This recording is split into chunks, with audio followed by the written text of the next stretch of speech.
Hello everyone, welcome to my new video. कैसे हो आप सब? उम्मीद है सब बढ़िया होंगे।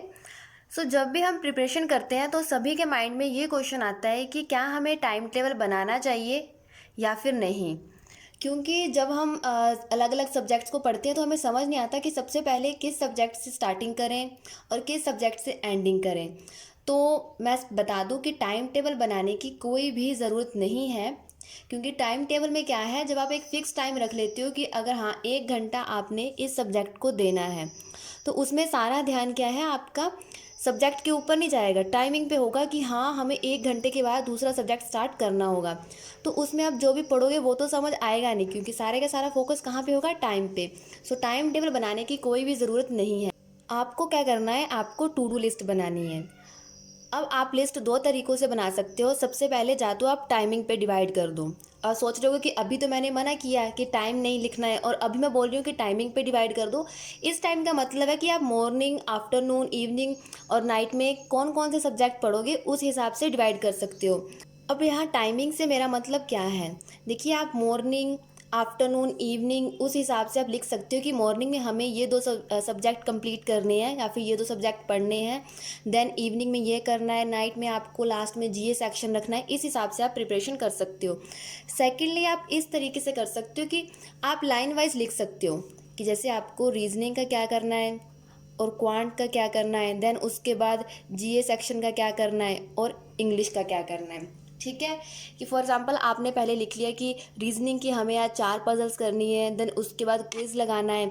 आपको चेक बॉक्स बना के करना है जो भी करना है, ऐसे उसके आगे क्या है जो भी आपको लिखना है चेक बॉक्स बनाते जाएंगे।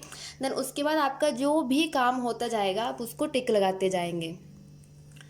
टाइम टेबल को फॉलो करना मुश्किल होता है और एग्जैक्ट हर दिन वैसे का वैसा करना भी इजी नहीं है। तो टू डू लिस्ट में यही फ़ायदा है कि आपको इसके साथ साथ आपका खुद का अपना पता लगता जाएगा कि आपने कौन कौन सा सब्जेक्ट और कौन कौन सा सिलेबस उसमें से कंप्लीट कर लिया है, कौन से चैप्टर कर लिए हैं, और साथ में आपको आगे क्या करना है।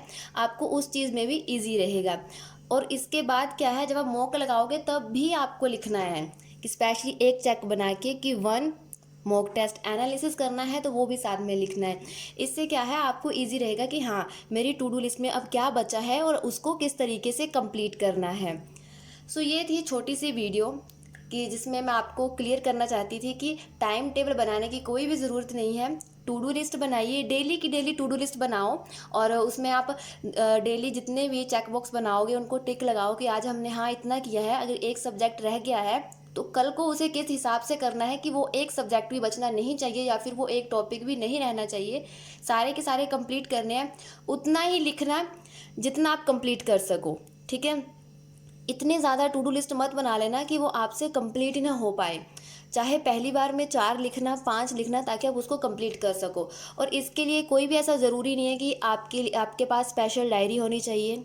आपके पास 10-20 की कॉपी है तो आप उस पर टू डू लिस्ट डेली बना सकते हो। जो भी डेट होगी आपको वो डेट डालनी है स्टार्टिंग में। देन उसके बाद इस तरीके से सब्जेक्ट लिखने हैं। सब्जेक्ट में आपको जो जो करना है, ठीक है, सब्जेक्ट नहीं मीन्स कि आपको रीजनिंग जैसे पजल करनी है, क्विज या फिर क्वांट की मान लो 4 डीआई करनी है, जो भी करना है आपको वो लिखते जाना है और साथ में चेक बॉक्स बनाते जाना है। देन उसको क्या है जिस तरीके से आप कंप्लीट करते जाओगे पूरे दिन में और टिक लगाते जाना। अब इसमें क्या है, ऐसा कोई भी कंपल्सन नहीं होगा कि आपको 1 घंटा देना है या 2 घंटे देने या 15 मिनट देने हैं। आपको तब तक पढ़ना है जब तक आपका वो सब्जेक्ट कंप्लीट ना हो जाए, वो टॉपिक आपका पूरा ना हो जाए। इससे आपका सिलेबस भी अच्छे से कंप्लीट हो जाएगा। टाइमिंग की भी कोई दिक्कत नहीं होगी कि हाँ एक टाइम बाउंड करके रख लिया कि हाँ इतने में कंप्लीट करना है। टू डू लिस्ट बनाओ, ज़्यादा इजी रहेगा as comparison to time table. I hope कि किसी को कोई भी डाउट नहीं रहा होगा। Thank you so much for watching this video.